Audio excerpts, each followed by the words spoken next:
la que se encuentra frente al hombre, y normalmente él ha perdido esa autoridad porque ha perdido el empleo, que sería quien mantiene a la familia, o bien porque ha sufrido una discapacidad física, que también ha hecho que necesite reafirmar más su poder, porque lo está perdiendo. Son actitudes que van de menor a mayor, que no tienen por qué crecer siempre, que pueden crecer para siempre, pueden acabar en situaciones de crisis, que pueden acabar en los casos que vemos en los telediarios todos los días, pero que no tienen por qué. En el caso de que no acabara, eso no significa que los tenemos que dejar, ¿no? Me parece que con darse cuenta, con que llegan los auxiliares, me parece que es momento de actuar. También hay que destacar que van como aumentando el poder del hombre, van haciéndose cada vez más graves. Aquí están las escenas.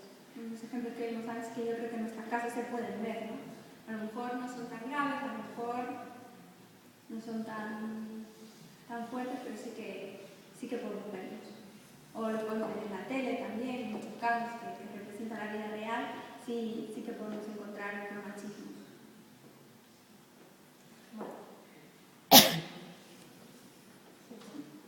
Bueno, y ahora yo creo que es importante hacer un poco explicar, ¿no?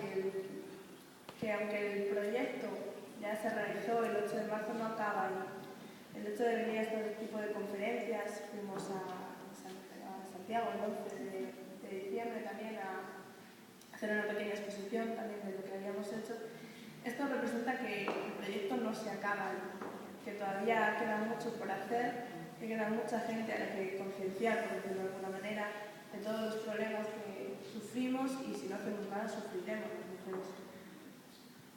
Nos estamos moviendo y necesitamos vuestra ayuda, ¿no? Y la de todo el mundo que quiera participar. Yo creo que este es un tema que nos afecta a todos directamente, que nos afecta más de lo que nos gustaría, así que toda la participación es poca.